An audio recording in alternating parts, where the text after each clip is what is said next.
Hello guys, in this video I'm going to show you how to select the theme on the Avenza Maps application.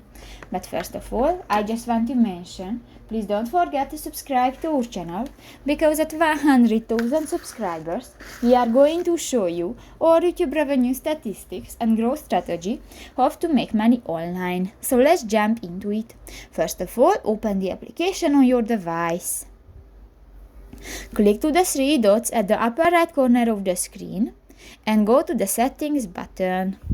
In the Settings section, you can find the second option, the Display, and here you can find the first option, the Use Theme, and you can select the System theme, the Light theme, or the Dark theme, and just select one, for example the Dark theme, click that, and done.